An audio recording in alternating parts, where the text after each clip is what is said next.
Hii ni Dira ya Dunia kutoka idhaa ya Kiswahili ya BBC. Mimi ni Peter Mwangangi.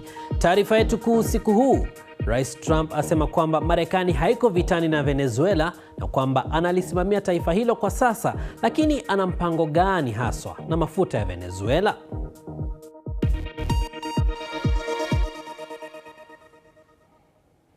Karibu. Rais Donald Trump amesema kwamba Marekani haiko vitani na Venezuela, na kwa mara nyingine tena amesema kuwa yeye ndiye mwenye mamlaka ya mwisho nchini humo. Akizungumza na NBC News, Donald Trump pia aliondoa uwezekano wa uchaguzi wa haraka, akisema, na hapa namnukuu, lazima turekebishe nchi kwanza. Trump alizungumza muda mfupi baada ya Delcy Rodriguez, ambaye alikuwa naibu wa Nicolas Maduro, kuapishwa kama rais wa mpito wa Venezuela. Jana usiku, kiongozi huyo aliyeondolewa madarakani alifikishwa mbele ya mahakama mjini New York akiwa na mke wake. Maduro alisisitiza kuwa yeye ni mfungwa wa vita na kwamba yeye bado ndiye rais wa Venezuela.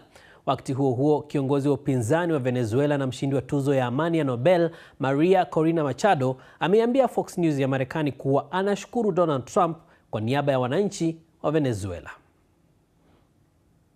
Napanga kurejea Venezuela haraka iwezekanavyo. Kama ambavyo nimekuwa nikisema siku zote, nitafanya maamuzi kulingana na mahali ninapoweza kuwa wa msaada zaidi kwa maono yetu. Ndiyo maana nilienda mafichoni kwa zaidi ya miezi 16, na ndiyo maana niliamua kujitokeza, kwa sababu niliamini kuwa kwa wakati huu ninaweza kuwa wa msaada zaidi kwa azimio letu. Nchini Venezuela, maelfu ya wafuasi wa Nicolas Maduro walikusanyika katika mji mkuu wa Caracas wakitaka arejeshwe pamoja na mke wake. Washirika wa Venezuela, Urusi na China walikosoa operesheni ya kijeshi ya Marekani wakati wa kikao cha dharura cha Baraza la Usalama la Umoja wa Mataifa. Mpakani Colombia kuna hali ya sintofahamu. Jeshi lipo kwenye hali ya tahadhari na limeongeza ulinzi kutokana na wasiwasi kuhusu kauli za Rais Trump kuhusu mustakabali wa kiongozi wao, Rais Gustavo Petro. Petro ameonyesha wasiwasi mkubwa kuhusu shambulio dhidi ya jirani yake Venezuela. Tukisalia katika taarifa hii, mpango wa kumkamata Nicolas Maduro ulisukwa kwa miezi kadhaa, lakini swali ni kwa nini? Mojawapo ya sababu zilizotajwa ni mafuta. Venezuela ndio taifa lenye hifadhi kubwa zaidi ya mafuta duniani, ikiwa na zaidi ya mapipa bilioni 300 yaliyothibitishwa kwa mujibu wa shirika la nchi zinazouza mafuta OPEC. Venezuela inafuatiwa na Saudi Arabia yenye zaidi ya mapipa bilioni 260 na kisha Iran yenye zaidi ya mapipa bilioni 200 ikishikilia nafasi ya 3. Licha ya Venezuela kuwa na akiba kubwa zaidi ya mafuta duniani, uzalishaji wake ni mdogo kwa sababu ya vikwazo. Ahmed Bahaj anawasilisha taarifa ya Ion Wells. Ni mapambazuko mapya na kiongozi mpya, lakini mfumo wa uongozi ungali tete. Hali ni hiyo licha ya haya yanayotokea.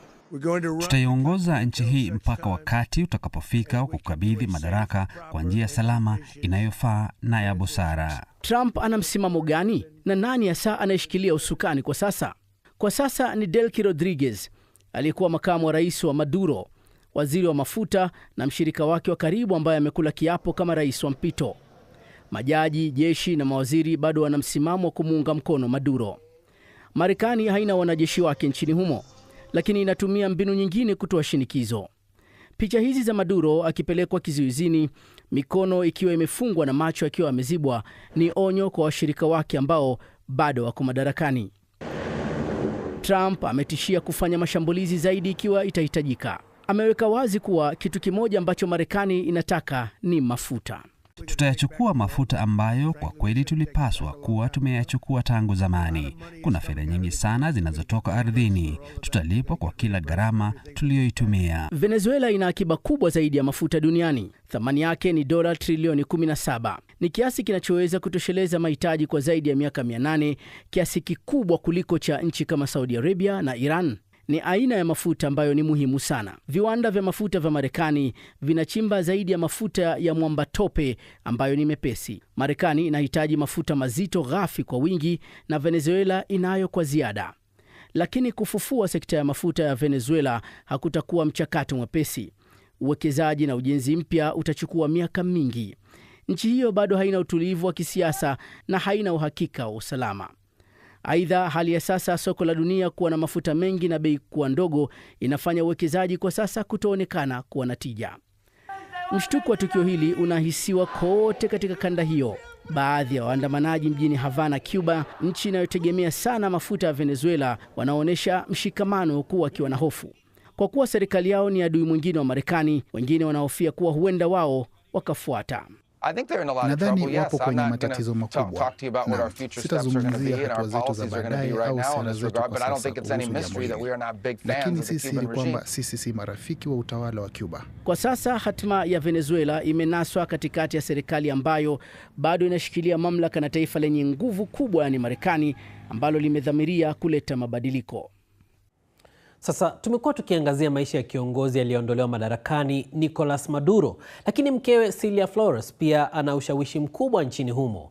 Mwanasiasa huyo mahiri mwenye umri wa miaka 69 ni nani haswa? Phyllis Mwate na maelezo zaidi. Sasa watu wengi hata ambao walikuwa wanafuatilia siasa za Venezuela na migogoro yake na Marekani walikuwa wanamjua Maduro tu, hususan kwa hotuba zake kali dhidi ya Marekani, kuaminya vilivyo wapinzani wake ama wakimwona kisakata dansi. Lakini wengi hawamjui kwa undani mkewe Bi Flores mwenye umri wa miaka 69 na ni mmoja wa wanawake wenye nguvu na ushawishi mkubwa katika siasa za Venezuela kwa zaidi ya miongo miwili sasa. Vilevile ni mwanasheria kitaaluma na aliwahi kuwa spika wa bunge la Venezuela, na anatajwa kuwa na mchango muhimu katika kusimika na kuimarisha mamlaka ya Maduro baada ya kuchukua urais mwaka 2013 kufuatia kifo cha Hugo Chavez.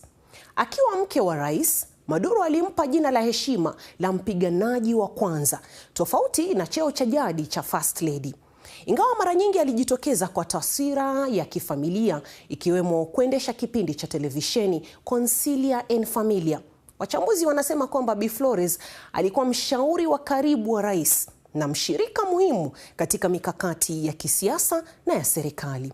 Hata hivyo, maisha yake ya kisiasa yameandamwa na tuhuma za rushwa, upendeleo wa kifamilia na uhusiano wa karibu na watu waliokumbwa na kesi za kibiashara ya dawa za kulevya.